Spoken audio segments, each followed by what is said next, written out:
Hey, yo, in Madness family. I know last week we were like shining, but that's next week. It's going to happen. One of the biggest monumental events in Madness history. But we're about to have two in a row because I'm very, very excited for this week's episode. Shawn the Butcher here with Vertebrae33. What's going on? What's going on, Shawn? We got a super special guest this week, man. This is a Rockstar. little crazy. Yeah, we Total promised to rockstar. talk about The Shining. We will talk about The Shining next week. We can talk about it a little bit this week too, if we want. Yeah, But for sure. yeah, I'm I'm excited. very stoked that our Shining episode is going to be 150 because I was like, we got to put something over big for a nice, even round number like that.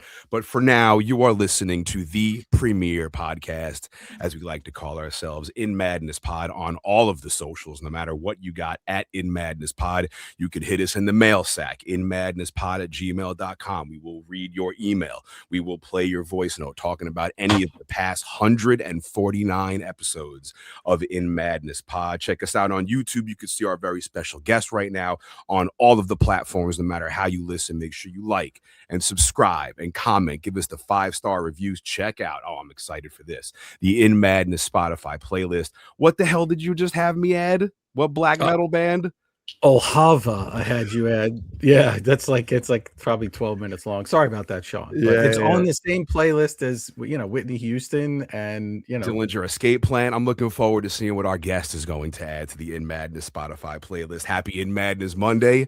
If that's when you're listening, the worst day of the week, now the best day for In Madness Monday. Tell everyone you know about the show, friends, enemies, family, loved ones. Spread the In Madness tentacles around the world, and you can get a shirt and a mug at inmadness.com. What mug do you have this week, Vertebrae? So new one, Shawn. You haven't seen this one yet. Oh, This is from our buddy at Seventh Ink, Halloween for Life. Incredible mug. It's for my mug podcast someday I can just talk about the heft and the handle on this mug, but it's beautiful. But it's Halloween all year round. So yeah, we're good. We got very important matters to get to because we are with a total rock star. Blown away, just absolutely blown away by what I've been mass reading over, like listening, just kind of, I find, and I told this to my fiance and she got very mad. I was like, books on tape, it's so much easier for me. And she's like, it's like, you tell the real guy that, MP3, and they're like, get out of my face. Our very special guest, we have award-winning, multiple-time author Stephen Graham Jones, my man. Thank you for joining us. Man, thanks for having me, Dude, I can't believe you were the most punctual guest we've ever had on In Madness Pod. My man was here before we were here, which has me very excited that you're stoked to be a guest here on In Madness Pod. Thank you for jumping on with us. We are huge fans. When we first started talking about this podcast, formulating it, it's now been like 3 years, I think. We just had our 3rd anniversary. We do like the movies thing. We were heavy on the movies thing, but now we're like, let's just do everything. Things that we love. So when we started, we were talking about movies, and The Shining was one of the first movies we wanted to cover, and we're finally hitting it next week. But I also want to, like, what else should we be doing on this podcast? My man Vertebrae, I read a lot, but I haven't read a lot in a long time. My man Vertebrae is reading sometimes a book and a different book in the headphones, and he's just like a maniac with it. Yeah. So what he does is, like, he's a great filter for me, and he's like, just read this book, you will love this book. And that's when I absorb my books. But when we were like, movies, The Shining, he's like, authors, he's like, we gotta have Stephen Graham Jones on the show. And I love that you are here, and the follow-up will be The Shining. So this is a very huge time for In Madness Pod. So thank you for joining us here, man. Man, I'm honored to be Shining adjacent. Yeah, absolutely. That's awesome.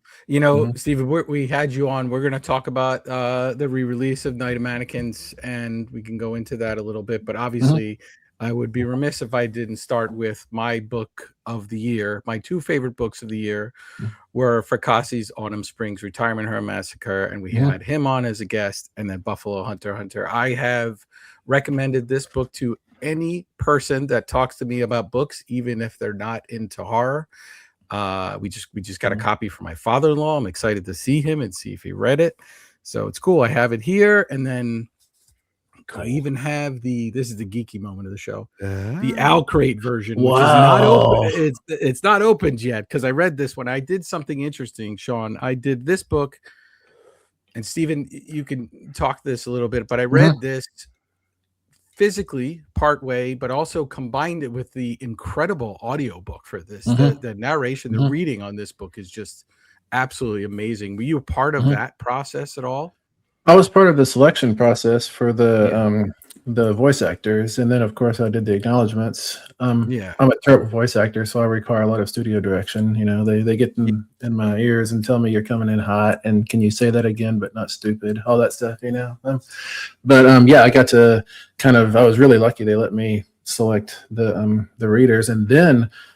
Talking about the audiobook production, there's a lot of pronunciation issues in there. Like there's one character who is going to mispronounce words, and one character who has to pronounce those words as they were pronounced, 170 years ago. So there was a lot of complications.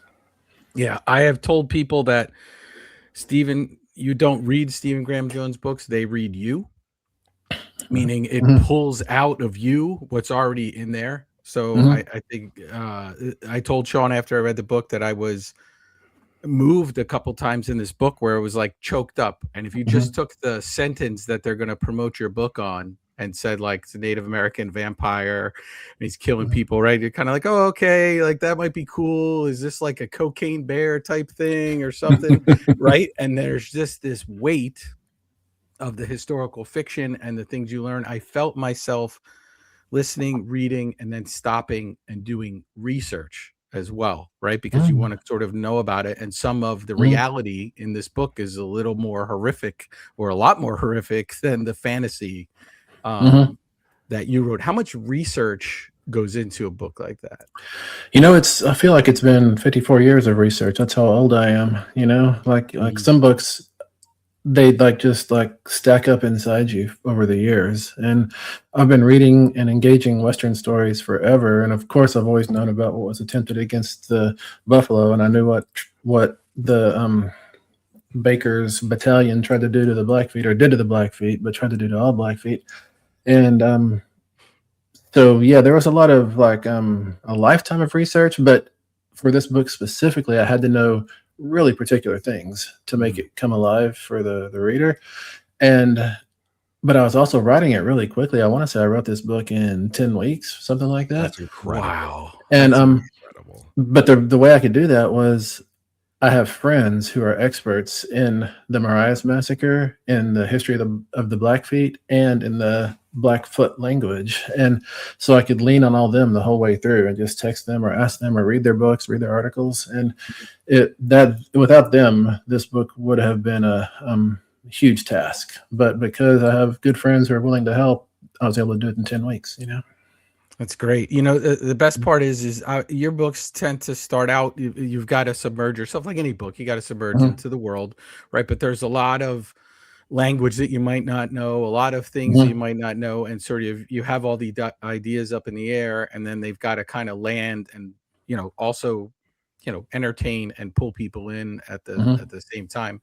And I find it amazing, with the Indian Lake trilogy too, that so much of it's just, there's a lot of stuff, and then it all just starts kind of landing. I was a teenage slasher. I have a copy from SST right here. I will never look at like peanut butter again the same for the rest of my life, and I'm not going to give that away. Shawn, I know you haven't read that book. Yeah, no spoilers. And that's the thing. I want to talk about these books, but I don't want to spoil anything. Absolutely. And I think that's go ahead. important, right? Because I think too many times we've talked about a movie trailer, Shawn. They get the whole movie, and then you're like, what are we doing here? The most climatic part. So I'm not planning on giving anything away. I went into Buffalo Hunter blind, not knowing. So we were doing this, and Vertebrae's like, Night of Mannequins, check out Night of Mannequins. It's gonna I'm like, he knows I'm a quick, compact, like let's rock kind of thing. And he's like, 3 hours, bop, bop, bop, and a 3 hour, audio book. I could blast it through that in an hour and a half. And I was like, this was great. And then Vertebrae is like, yeah, but you gotta check out Buffalo Hunter, because that's like the real raw, like that's Stephen Graham Jones like rocking out.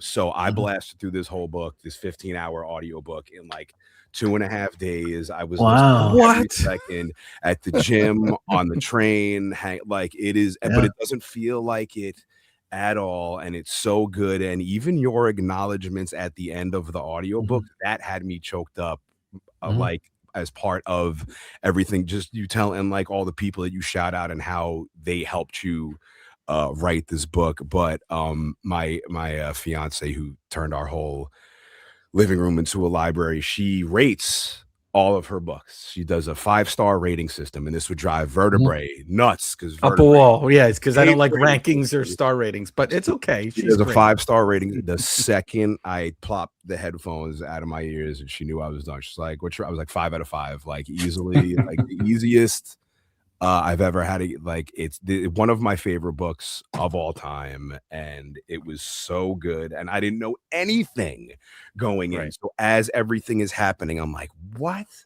And it just it grabs you from the start, and it just it was the fastest thing I've ever gone through. I'm like, I don't go back and read books, and I'm like, I want to go back and again, because I know there's so much more that I will then pick up on and understand, and like little pieces, and be like, it was just so amazingly written and well done. And I would 100% recommend it to anybody for the Vertebrae 33 in Madness book club. Absolutely, man. Thank y'all so much. That means everything. It's so wonderful when a book finds its readers. That's really what means everything, you know. Yeah, when you're writing, you're going through this process. You said 10 weeks. Is there a particular? Are you putting music on while you're writing? Are you in a room by yourself? Well, what's happening with this writing process? Yeah, I mean, I'm first of all, I'm always on the road, so I'm writing in my study ideally, but it's often in the emergency row of an airplane, or it's in the lobby of a hotel, or it's on a train, or it's in the back of a car. I've had to learn to write just wherever I am because I'm always somewhere different. But yes, I found years and years ago that if I dedicate a playlist, if I make a playlist, just kind of a hodgepodge, throw everything in a junk pile and see what order it lands in, then that, if I only listen to that playlist when I write this particular novel from track 1 in that order, and I don't listen to it on the car, on my bike, anywhere else, only when I'm writing that book, it conditions me such that every time I sit down for these stolen 20 minutes or this stolen 2 hours, I don't have to warm up, because that playlist like parachutes me into the story space, into the emotional landscape of this book, and it allows me to get a lot more work done, I think. And it's really weird because now I can listen to my Buffalo Hunter playlist, and like it's been a long time since I wrote it now, but it pulls me back into that world because I'm conditioned so much because I listened to it I think it was 136 times or something through. In the acknowledgments for the book, you acknowledge Ozzy, and I was like, okay, we got to talk to Stephen Graham Jones about Ozzy and just his importance on your life and your art and what you do. You know, my best Ozzy memory, it's not a concert. It's my brother and I had broken down in a car in Colorado somewhere, and we were way out in the dark. And there was that Ozzy and Lita duet they had that was that was really big back then, and he had become convinced that song was after him, like he was scared of it because it would play at all these weird points in his life. And so we're sitting there broke down way out in the trees, and that song comes on, and my brother, he just got he was quite uncomfortable. And close my eyes thought this forever, that was it, when I closed my eyes. And he was like not just play disturbed, he was like seriously nervous. And that's my best Ozzy memory, man. So what if we were going to add a Stephen Graham Jones Ozzy favorite to the In Madness Spotify playlist, what song would you want to add? You know, I mean, it may be there already, but War Pigs, man. I love War Pig. We'll throw War Pigs on there. Hell you know, when I was walking my daughter to school back in, I don't know what year it was, but she was in first grade, maybe second grade. And we're just like, it's 7:30 in the morning. We're both tired. We're just trudging, the half mile to school. And I realized she's singing something under her breath. And so I kind of tune in and what she's singing, and she's singing War Pig. And I thought, I may do everything else wrong, but I'm getting this right. Yeah, that's a great time to feel accomplished as a dad. That's awesome. Yeah. I was so proud of her, man. That's amazing. Steve, when you talk about like your creative process and stuff, we've had other authors on, right? So you're a fourth author. We've had John Langan on. Shawn notoriously also shotgunned The Fisherman on like a double time speed or something. So I think he's still warped from listening to that. We had Paul Tremblay on, Philip Percassi, and now you. There's this group of writers. You could probably maybe put Josh Mallerman in there and Laird Barron and a bunch of other people that are sort of have kind of, I don't want to say this and sound weird, but I don't know another way to put it. Elevated horror, and I don't want to lessen horror before, but just sort of in the public consciousness, right? Over the last few years, it just kind of keeps going up and up. And we see it with movies and stuff too, but the writing process is so separate at points from other people. Do you connect? Are you connecting with other authors? Are you bouncing ideas off of them? Are you showing them early drafts?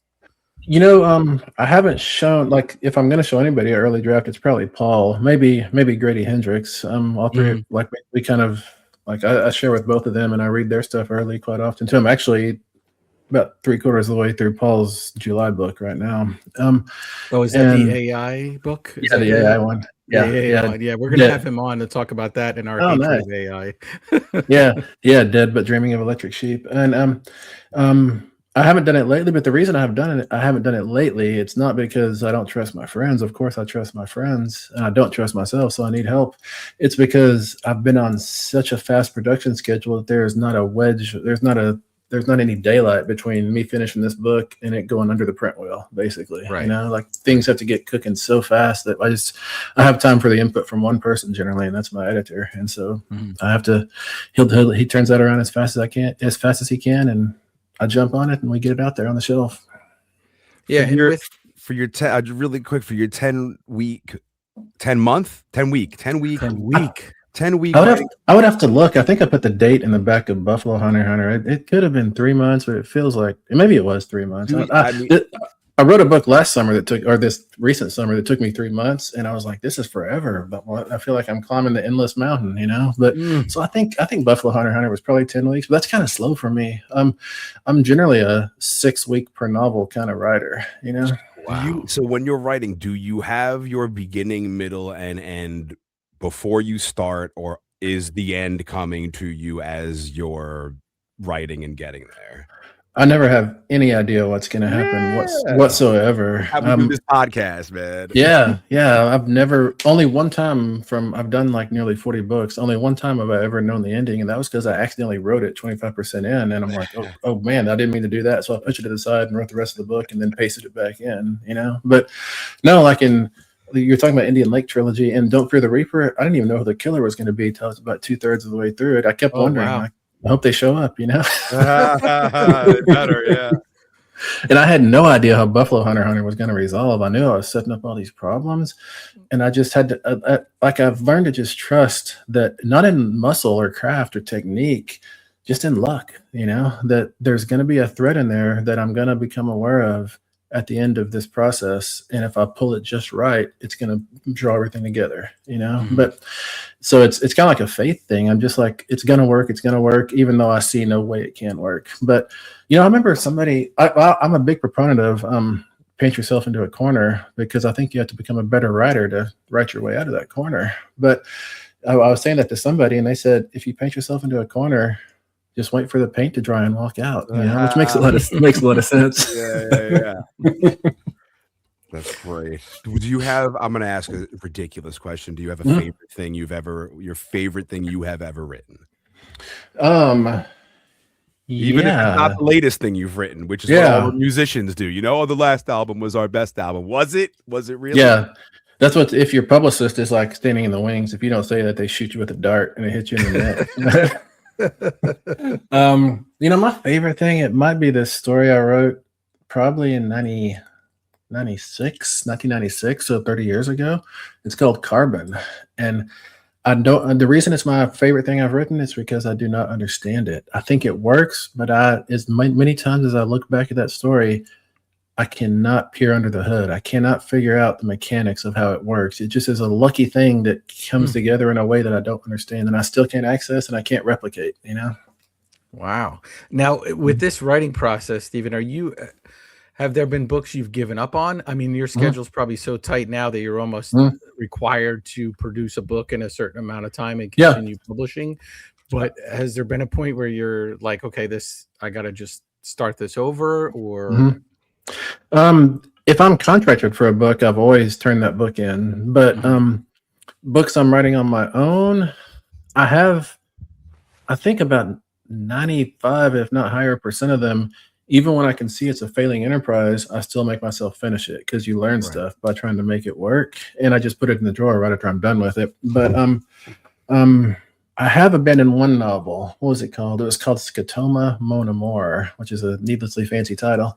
And the reason that I abandoned that was I realized I was just entertaining myself, that there was no access point for a reader. It was just me having fun. And which is, maybe some people can get away with that. Maybe I could have, I don't know. But I did kind of lose faith in that one. So I let it go. And another novel, I tried to write this in 2013, a werewolf novel. I had written, my second novel I ever wrote was a werewolf novel. I wrote it in 1999, and it wasn't good. I didn't think it was good, so I put it in a drawer. Finally, 14 years later, I thought, I've learned a lot since then. I'm going to write that werewolf novel now. And so I sat down to write it. I got 120 pages into it, and I looked back at what I'd done, and all I had been doing was looking at pretty werewolves. I didn't have any antagonist. I had no plot, no story. I'm just like, ooh, there's a pretty werewolf. There's a pretty werewolf. And that's not a novel. So I quit that book. Those are the only two I can think of that I've actually quit. That's cool. Will ideas come to you? Will you garner ideas and then maybe type something into your phone and be like, hey, note later, this could be in a book, and maybe that finds its way into a book later on? Or are you just, I'm going to sit down at the computer and write, or take it with me on a plane or whatever? How does that work? That second way is the way I prefer to do it. But you're right, moving through the world, I hear stuff. I mishear someone saying something in a food court or at the tire shop or wherever, and I will write that stuff down.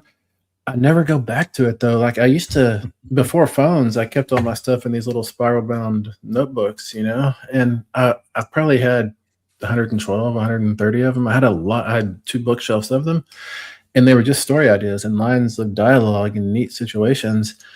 And I realized that this is just taking up space. I'm never going to look back at these, because I always want to write the now thing, not the then thing.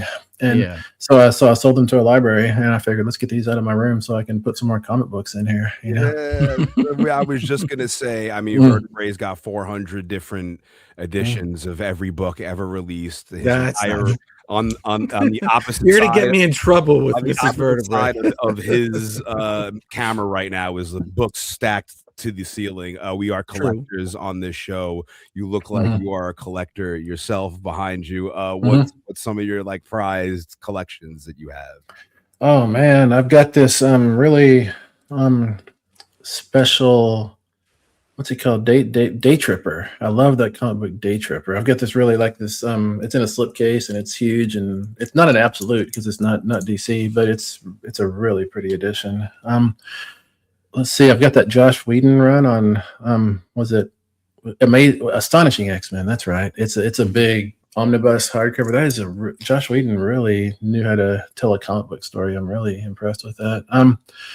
Let's see, I've got some people give me a lot of gifts, and so I have first edition, a Cormac McCarthy, and a lot of stuff like that, which is cool. But the stuff that's cool to me book wise is almost always comic books. I don't know why that is. I mean, I've got lots of cool novels, and I wouldn't trade them for anything. But when I'm needing 10 minutes to luxuriate in something cool, I generally go to the comic book shelf.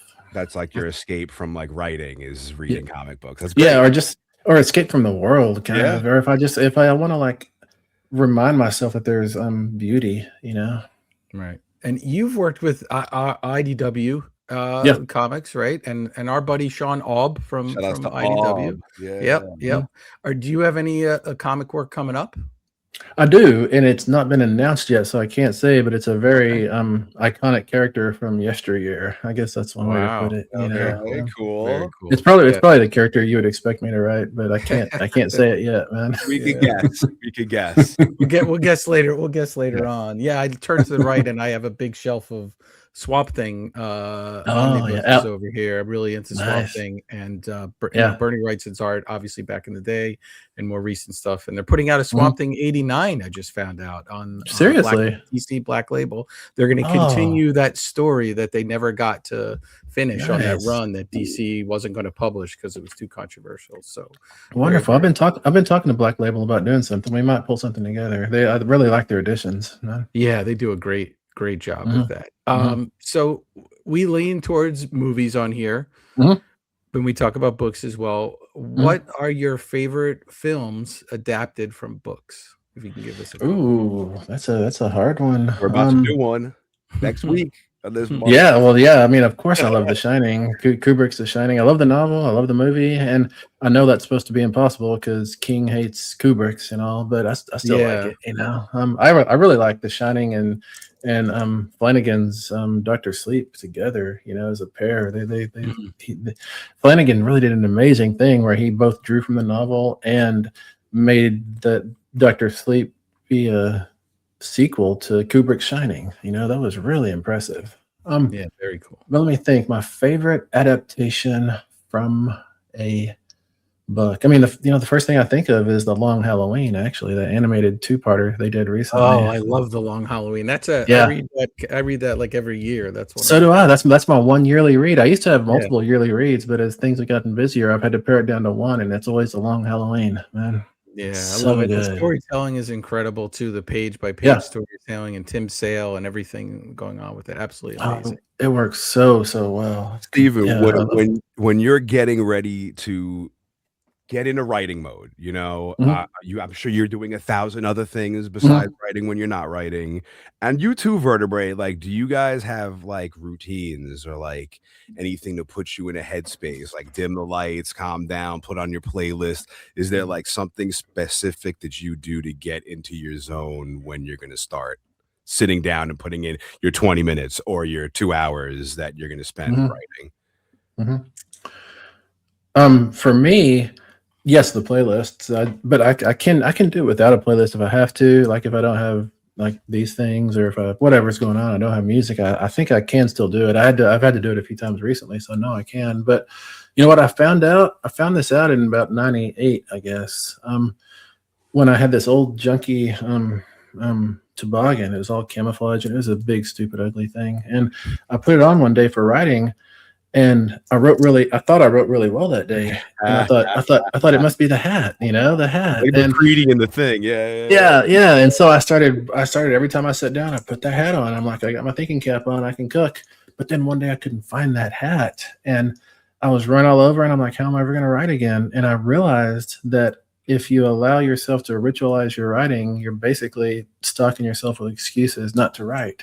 So I've always made an effort to not get superstitious about it, and to not have to have the blinds turned this much and the dog over there and the mug of tea right here. Because those all are wonderful, but they can become impediments if they're not there. What about you, Vertebrae? Do you have like a ritual that you have to do before you're gonna do like 14 hours of line drawing? Illustration of line drawing? Yeah. The thing with me, Shawn, is I think back in the day when I didn't have the schedule that I have now, and this kind of fits what Steven said before. Now it's just like I have to do this at this exact time. So that kind of like threw that like artsy fartsy stuff out the window. I'm gonna get a cup of tea or a cup of coffee and sit down, and I have only 2 hours to get this drawing started or whatever. And to the point of like, I've gone in my office and been like, I got to do this project. And, 2.5 hours, 3 hours go by, and I come out and I'm like, that t-shirt design is done. And my wife's like, wait, what? And she's like, wow, years ago, you would have been in there all day pacing every line. I mean, listen, there's a confidence to it. I'm sure Steven feels it. You write and you have a confidence. Okay, this has worked before. I'm comfortable. And for me, it's like sometimes I overthought the lines that I was putting down.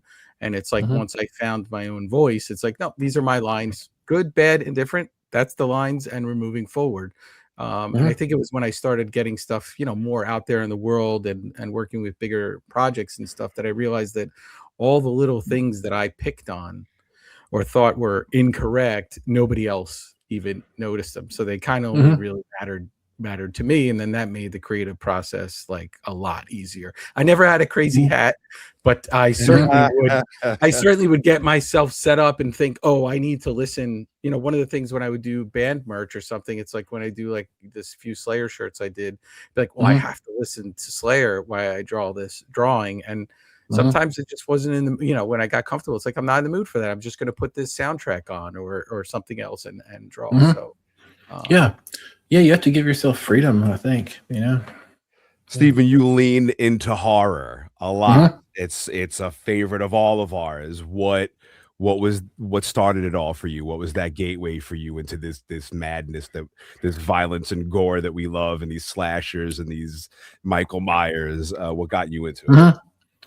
I have one answer that I think is associated with media from when I'm in 8th grade, but to tell you the truth, if I have to, like, I don't know, zero in on what addicted me to horror, it would be, I guess I must be 4 years old here, probably 4, 76. Yeah, that sounds right. I'm 4 and 76. And my stepdad had this Trans Am with T-tops in it.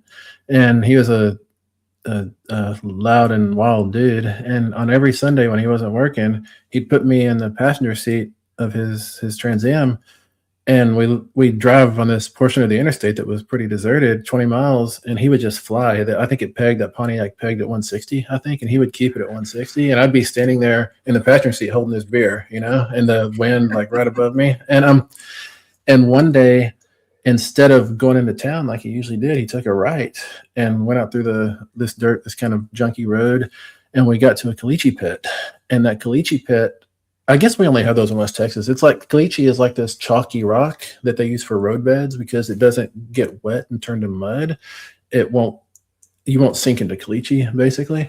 And so they kind of quarry it or mine it out. Maybe they mine it and leave a quarry. I'm not sure what the terms are. And so we have these big white chalky holes all over the place in West Texas. And usually people just go there to throw refrigerators and Christmas trees and old cars and pie melons and all the things you don't want. You throw in the caliche pit. He took me to the edge of one, and it was a really big one, like a 60 or 80 foot drop. And he kind of kept his hand on my shoulder, and we leaned over, and I felt that fear, like, you know, I'm up high, you know. And he said, all right, step back. And I stepped back, and he handed me his tall beer, and I held it in both hands. And he said, watch this, Stevie. Everybody called me Stevie back then. And he rotated on the left ball of his foot, where his right foot was out over the empty space, and he dropped, and he was gone. And I remember so distinctly standing there crying, holding this beer, because, you know, I'm 4 years old, and I'm who knows how many miles from anybody else. And probably about 8 or 10 minutes later, he taps on my shoulder while I'm standing there crying. And it turned out that this was a trick all the high school kids around that area knew. There was a little ledge. If you dropped off in the right place, you could grab onto that ledge and walk over and come up the slope over there. And so he played he played that joke on me. And I was so relieved to not be alone out there. And I think that's when I got addicted to the rush and the relief of horror, you know, because when you, like, if you put like one of those night cameras on a movie audience when they're watching Exorcist or whatever, you can see they all scream and clutch each other and cringe. And then when the scare is over, they relax and smile. You know, that's the up and down of horror. And I think that caliche pit is where I got hooked on that. I mean, that sounds like the scariest shit ever. So, do you have any other scary moments like that when you felt that fear and that insanity before? Oh yeah, like over and over and over for sure. But the other moment that I would you know target as in, like, I don't know, that made me a horror junkie was hooking up with a gang of kids in 8th grade who one of them had an inn at the video store. And I'm living outside Austin, Texas. And if we could, on Friday after school, we could walk to the video rental store, and whoever, if it was a brother or a sister or somebody, they would sneak us 6 slasher movies on videotape. And if we had them back at opening on Saturday, they wouldn't charge us, you know? And so we did that every single Friday night. And my friend had a house way up in the trees, and he had a garage that was separate from his house. And his father, to keep us from messing up the house, had put an old ratty couch out there and a 13-inch TV and a VCR. And we'd watch that until 2 a.m. or as late as we could. But at some point in that evening, that Friday night, my friend's dad would get drunk enough to come out and scratch on the metal door of the No. garage, and we would run out the side door of the garage, and if we could go and jump in the creek, we were safe. That was a rule. I don't know why that was a rule. And that feeling of running away and like swaying my back because I knew he was going to grab, and tears coming from my eyes, but I was smiling too. That combination of terror and laughter is to me the like core characteristic of the slasher. You know, that's what we get from Scream. That's what we get from Friday the 13th. And that's the moment in which I think I got addicted to the feeling of the slasher. So, I mean, we're going hot with this right now. I got to ask you, I ask every guest on In Madness Pod since the dawn of time, Stephen Graham Jones, what is your favorite scary movie? Yeah, I mean, it's kind of self-reflexive with that question asked that way, but it's probably going to be Scream, man. I see you got the ghost face behind you. What is that? It's like a blanket? It's a throw blanket, yeah. I love blankies. I got blankies all over the house, man. Heck yeah. So we go to films. Stephen, you don't have to give anything away, but have things been optioned for you? Has there been talk of film? Before you answer that, I do get nervous because I think of something, I think of any of them, like I think where they could be less than, right? You could take the Indian Lake trilogy and really just, take out the heartbeat of it, take out the love that's in it, because there's a lot of love in it, and you're going to end up with, I said it before, but Cocaine Bear, but that's famously on the podcast one of the only movies that I watched, and then I text Shawn and said, I can't talk about this movie, I'm not interested in it. And then he was aggravated because he took all his notes and was ready for the show. But it's a funny movie. But like I think of, if we pick Buffalo Hunter, I think of Night of the Mannequins. There's a lot of heart in Night of the Mannequins, and that could easily be disseminated down. Do you have stuff going on with that? How do you feel? I do with Night of the Mannequins. There's a director that I really like attached to it. There's a script going around that I co-wrote, and it would be really cool to see Sawyer on screen, I think. I would like that a lot. And yeah, there's a lot of other projects as well. There's some really cool stuff happening with the Indian Lake trilogy. I've scouted locations for one of the other books that I can't say. And maybe I can say Buffalo Hunter. Exactly the person you think would play Goodstab is signed on to play Goodstab. Wow. And Teenage Slasher is trying to come alive on the big screen, and I'm so excited about that because the director has told me that if it moves ahead, they're going to revitalize the Skyview Drive-In, which is kind of like a central location in Teenage Slasher. And so I would love for that drive-in to come back alive because I have so many memories at that place. Let's see what else. That's the big ones I can think of right now. But yeah, stuff is always getting optioned and making it, this far, that far. And you never, until they actually start shooting, you never really know what's going to happen and not happen.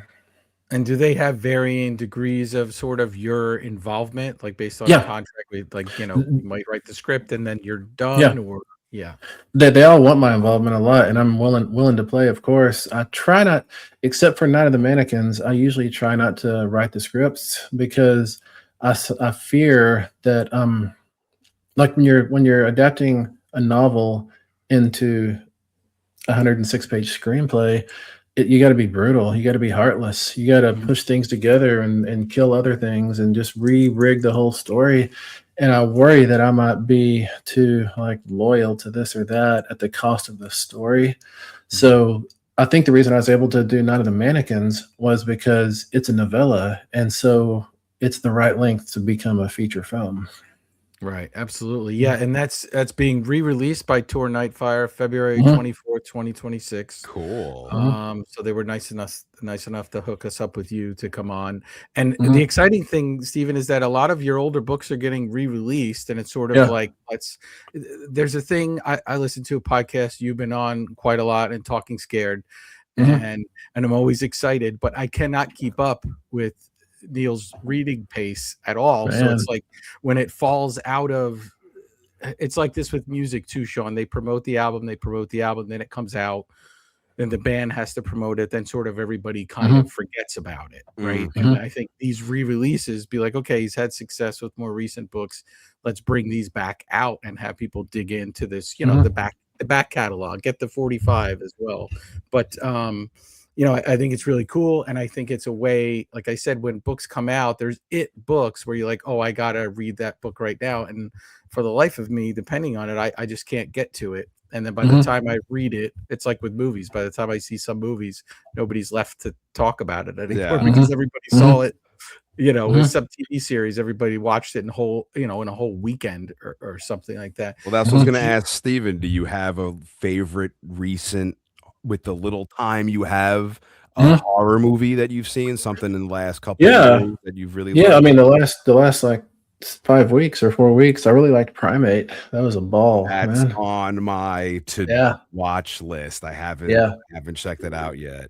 Yeah, and I've currently got a friend here, out here where I'm living right now, trying to get us into a press screening of Scream, the Scream that comes out this month. So what is it about Ghostface? What is it? What is that thing about Ghostface that made you like, this is my guy, better than Michael Myers, better than The Thing, better than all that?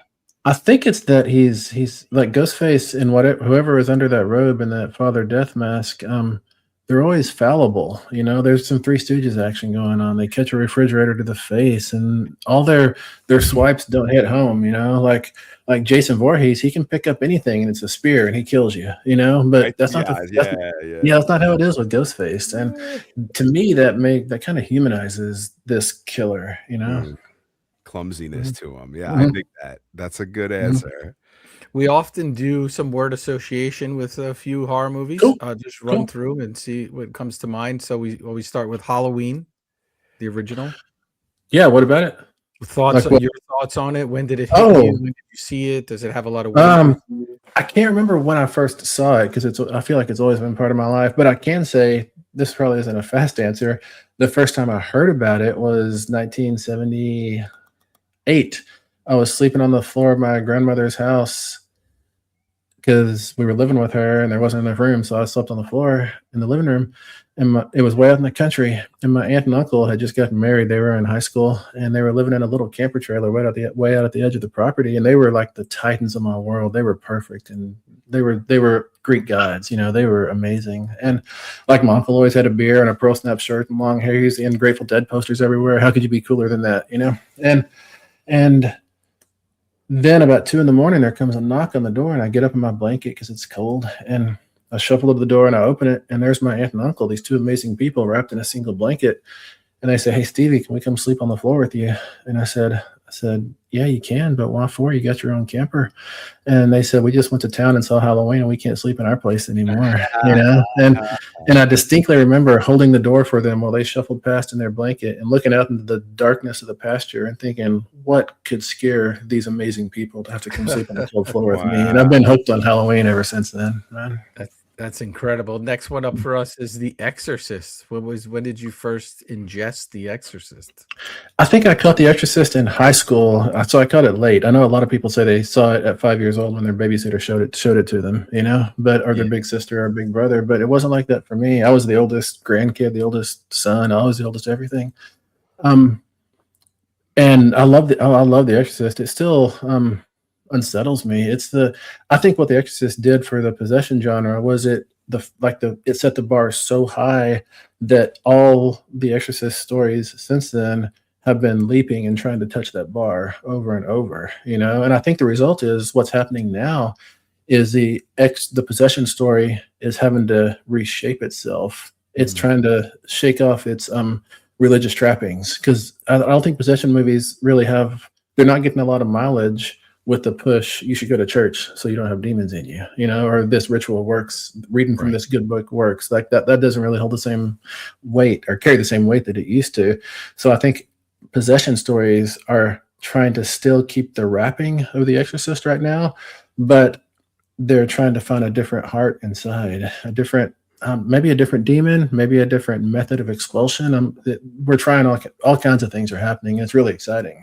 We just did Exorcist 3, which we found out we really liked as well. Not so much 2, but 3 was great. Yeah. No, 3 is amazing. I probably like 3 as much as the first one, actually. Man. Yeah, and that's a good book too. Legion is a really good book. I never read Legion. I yeah. need to, man. I Yeah, need it's to. enjoyable. And when we did The Exorcist on the podcast, we did it because it was released originally on Christmas Day. So Mhm. they unleashed that onto the world. And a lot of people, in the 70s, you just went to the movies. You're like, oh, there's a Mhm. movie out, let's go see it. Mhm. Nobody knew what it's Mhm. about. So all these kids were, but I didn't see it until I was older, and I felt like everybody bragged about seeing it or they talked about the scene. So I felt like I knew it until I Mhm. actually saw it and was just completely unsettled. But even when we did it a couple years ago, Shawn, on the podcast, both of us were like uncomfortable like Mhm. after doing it. And Nothing beats wrapping presents to Reagan smashing herself with the crucifix. I'm like, what is Yeah. happening right now? I do Yeah. not feel holly or jolly right now. Yeah. I remember Sure. back in, what was it, 99, right around then when they re-released The Exorcist to theaters with a spider walk, down the stairs. yeah.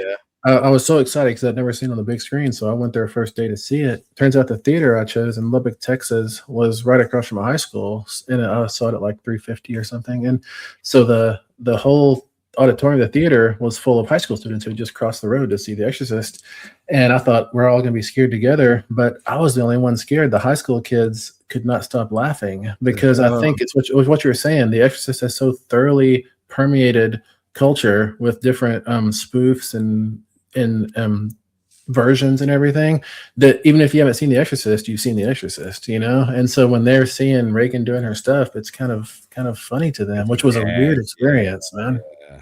Yeah, that's crazy. Shawn, you want to ask one of your favorite movies if he likes? So I was gonna get to that in a second. Well, which one is it? Well, hold Is it? on. So I'll tell you. Yeah. So the other movies we always talk about, we're in love with Robert Eggers films, Mhm. like The Witch in particular. Mhm. Are you a fan of Robert Eggers films? Yeah, yeah. I like his like almost manic fascination with historic detail. Mhm. I Yeah, like that a yeah, lot. Yeah, yeah. yeah. Like I saw some critique of Nosferatu. Someone was saying that stagecoach that goes up that winding road to the castle, that's actually a stagecoach from a previous era. It's not like period specific, but I think Eggers did that 100% on purpose to show that this is a decaying castle that has old stuff. It would be using stuff from 75 years ago, and it would still be in good shape too. And I think I really like how particular and intentional he is with all of that. Yeah, I think he'd be an interesting choice to adapt one of your books as well. Man, for Yeah, sure, yeah, right? Sick. Yeah. absolutely. Yeah, Mhm. and one of our favorites, which we've been afraid to cover on the podcast because it Mhm. means so much to us, is The Thing. Do you have any Yeah, kind of yeah. connections to Carpenter's The Thing? My connection is that when y'all asked me earlier what book has been adapted the best, or what's my favorite, I didn't think of Who Goes There, because The Thing, Oh yeah, yeah. I should have said that because I love The Thing. I honestly don't remember the first time I saw it because it's been so constant in rotation in my life. I do think it was on at a party I went to, like in ninth grade or something, like in a living room. Everybody's walking around with red cups and everything. I think it was on in the background. I have a dim memory of that, but I don't remember the first time I sat down and watched it on tape. But the thing about The Thing is it always works. It like you can watch it 3 nights in a row and it's gonna work every one of those times. It's such an impressive film. Yeah, we just got hit with I got 8 inches of snow where I'm at. I don't know how Mhm. much Vertebrae got, but there was no better time to sit inside and eat frozen pizza No. and watch The Thing than when we got hit with this Yeah. snow. Before I asked you about one of my personal favorite movies of all time, which I know you're gonna Mhm. have some type of relationship Mhm. with because you brought it up in Night of the Mannequins. What are some new authors that you want to shout out? Some up and comers that you think are slowly going to creep up and take over? Oh, Haley Piper. Haley Piper, she does amazing stuff. Her Benny Rose the Cannibal King is a slasher novella that is actually kind of scary. Slashers it's really easy for a slasher to be a Scooby-Doo episode, and Mhm. but Haley makes it actually scary. Virginia Fato with Victorian Psycho last year. That was an that movie splashes so much blood on the walls. It's like the third act of Cabin in the Woods. There's just the maximum amount of blood everywhere. It's so much fun. Um, oh, Rachel Harrison, she's doing really good stuff. And what I like about Rachel is she's constant. She's like she's got like I'm not saying she has an assembly line, but like every not 10 months or something, she got a book, and I really respect that when people have, it's not that they have all these books inside them, it's just they can always write a book. I think that's the way to build a career. It's amazing. What can we look forward to you coming up? What books do you have coming up? What releases? Anything you can mention? There's nothing I can mention. Actually, behind this window, I've got the cover of my next book up because I like to look at it, but I can't. It hasn't been announced yet, and I'm kind of under a gag order. Yeah, but it will be this year. I can say it's this year, anyways. And there's also a little batch of reprints coming too, but those have not been announced either. I just finished copy edits on one of them. Let me think. And I've got that comic book that I'm supposed to be scripting right now, but I'm doing rewrites on a book instead. I can't say anything, man. I can't. Yeah. I wish I could say particulars. All good. Yeah. Are you heavily, before Shawn gets this question, it's killing him to not ask it, but are you heavily involved with when you're putting out the special editions of the book? So if you get to like an SST thing, I don't know if you've done anything with Earthling. Not, I'm a collector. Are you involved with that, like the artwork process and the creative process of those releases? I am, yes. Like with SST, they'll usually ask me what kind of extra material do you have, like DVD extras for it, and I'll dig around, and I've already done some version of that for Barnes & Noble special edition generally, because like Buffalo Hunter and Teenage Slasher and some of the books have had exclusive Barnes & Noble editions that have extra material in back, which is really cool of them to do. But yes, with SST, I do provide that extra material. Sometimes I'll write a new introduction, and I always work with the artist, like, should we illustrate this scene, that scene? And then they'll give me a little thumbnail sketch like this, like that, and we'll go through it, and they'll do amazing stuff. And the less I can like pretend like I'm the boss, the better it is, because they know what they're doing, Yeah. And with the Al Crate edition that you had earlier, I got to approve all the art at every level. But it was when I saw the finished product of that Al Crate book, it still surprised me. Even though I had seen all the art, I really couldn't conceptualize what those end papers were going to look like, and what the cloth was under the dust cover was going to look like. And also that dust jacket is reversible. It's got art on the outside and art on the inside. Oh, I gotta open it. This is the, and I'm not a reseller. That's why that's not why I have it open. It's just like get books delivered to the house, every day. But this is only the second time I've ever purchased a book again. The first time was Dune. I think I have a few copies of Dune around the house. Then this, and then I went and got a second edition that they put out for Autumn Springs that just came out through Twisted Retreat, which is a really cool edition as well. So very cool. I will open it. I'm not planning on reselling it at all. I've got it. Yeah. No, it's a Aardvark just came out with a special Buffalo Hunter as well. And I missed I'm an Aardvark member, but I missed the signed edition. So I was man. They dropped it at like 9 a.m. or something like that. A little early for that show. But no, for Cassie's retirement home, the Autumn Springs, what was the Autumn Springs Valley Massacre? Autumn Springs Retirement Home Massacre? Yeah, retirement home. Yeah. That was a super fun novel, and it was super fun. And also I was kind of sad reading it, because I've been trying to like get together how a retirement home slasher would work. And so I read Philip's book, and I'm like, oh, that's how it works,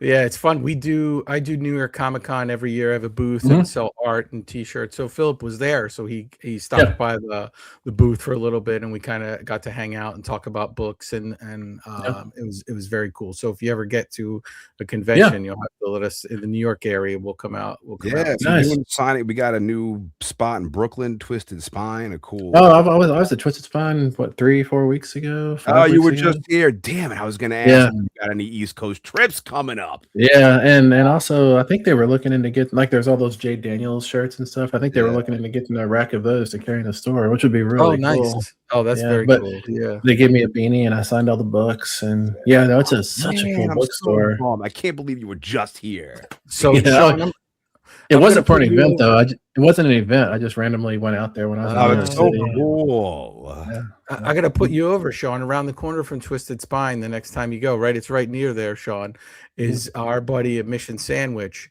and there is a Shawn sandwich there. He's a sandwich named after him. Oh wow! Yeah, There's also big there's hefty also roast sandwich, fucking meat and bacon and slimy yeah and greasy. yeah It's everything I could imagine on a bun. nice. And right down from Twisted Spine, there's a video like an old VHS and DVD store. I That's went and really picked cool. up, which leads me to my next question. Yeah, Steven yeah. Jones. I found my Holy Grail VHS tape at that store down the block from Twisted Spine. Whoa. I keep forgetting the name of the place. Every time I bring this up and I keep forgetting the name of the place, I have to look it up on my phone. In Night of the Mannequins, there is, without giving anything away, there is this thing that keeps growing. And it's referenced kaiju, and it's referenced directly Godzilla. My Holy Grail tape was Godzilla 1985, which is what I found down the block from Twisted Spine. Are you a Godzilla fan? And what is, if so, what are some of your favorite Godzilla movies, moments, anything? I mean, of course, I like -1, or let's see, I'm getting it confused, like because the order's wrong. Like what's the one coming out? What's it called? So it was -1 came out. Okay. And the one coming out now is, I think, -0. Okay, so yeah, that's why I can't count it right, because it counts weird. No, I mean, of course, I like that one that I've seen. I'm gonna like the next one I saw, but man, maybe Shin Godzilla might be my favorite. You know, but I what I love about the whole Godzilla franchise, which I can't claim to have seen every single one. There's like what? There's so probably, many. Yeah. I'm the many. hugest Godzilla fan on earth, and I have not even seen half of the movies. Yeah. But what I love about the franchise, or the character, I'm not sure how to say that really, is the complete disinterest in continuity. You know, I love that. And every installment, they're like, well, it doesn't make sense, but it'll make for a cool fight, so we're gonna do it anyways. And I love that kind of thinking, you know. Yeah. Did you ever see what Paul Tremblay's got Godzilla? I asked him, and he's like, yeah, and he's like, whips off his shirt, got the Godzilla tattooed on his arm. It looks cool. I like that a lot, man. Yeah, I'm obsessed with Godzilla. I ask all of our guests if there do you ever get, is there any other, I mean, that's a big Godzilla inspiration in your book. Does that ever happen with any of your other previous writings? Oh man, I'm sure. I feel like I'm just doing fan fiction all the time, you know? Yeah. That's so awesome. I'm great. I'm so happy to hear that you love all the same things that we love. You fit right in here. Yeah, he's part of the In Madness family now. So we don't want to keep you much longer, because we know you're toured around and busy, and you've got that new cover on your computer. But now that's all I've been thinking about for the last 5 minutes after he said it. But you know, we appreciate the time, and you know, love to have you on again in the future to talk about books. But we always add some music to the playlist. And we added Ozzy, but is there anything else you think? What are you listening to right now? Like, yeah. What's your jam? Open up your playlist, and what's the first thing you're going to? You know, one thing that I have to work hard to keep off of all my playlists, because I love it so much, is Drowning Pools, Let the Bodies Hit the Floor. Great. You know? Perfect. Yeah. Add it right now to the In Madness Spotify playlist. I love it. Yeah. Do you have any promos or any you know, socials or any website, anything you want to hit? Tell the In Madness family about. I'm only on Blue Sky, and I guess I'm on Goodreads too, but it's not really the same kind of social place. Or maybe it is, and I don't know about it. But yeah, I'm just on Blue Sky, man. Cool. Awesome. Yeah. And you can just search my name. You'll find my website, StephenGrahamJones.com. Read the Buffalo Hunter. I mean, just a phenomenal book, and Night of the Mannequins and everything that he's putting out. If he's coming around anywhere near where you are, make sure you get there and don't miss him like we did by 3 weeks, kicking yourself in the ass. I'm very excited. Really quick, just for next week's episode. This is the start of something huge for the new year. What you got any like connection to The Shining? You remember the first time you saw it? Or you know, my connection to The Shining is you know, that when we're following Jack's little Volkswagen Bug through the windy road going up to Sidewinder, that we look out onto the lake and you see this island, and that island is in the Buffalo Hunter, because where they shot that is on the reservation, that the Blackfeet Reservation in Montana is not in Colorado. So that's my big connection to The Shining. Look at that, a direct connection. We didn't plan this at all, Shawn. This is that's poetic, I think. Yeah, it's great, but awesome. Thank you very much, Stephen. Appreciate it. It's an honor to have you on the podcast, and awesome. Thank you, man. I couldn't have had a better time talking to anybody. Thank you all so much. It means a lot, man. You're a rock star. Like, you're big time. Like, this is awesome. It's great to have you on here as a guest. And hopefully we got to educate the In Madness audience. For anybody who didn't know, now you know. Do your research. Read some books. Even if you do the books on tape, like I do. You got a lot of you can't look down in a moving car. You get motion sickness. Books on tape. It's great. And with that, my friend, thank you, Stephen Graham Jones. Thank you, Vertebrae. And with that, we will see you next Monday for episode 150. You voted for it. It was a landslide victory. We've been afraid to do it. We're finally going to. Now that the snow's melting here, actually. We'll see you next week for part 1 of The Shining. Stephen Graham Jones, thank you, dude. This is In Madness Pod.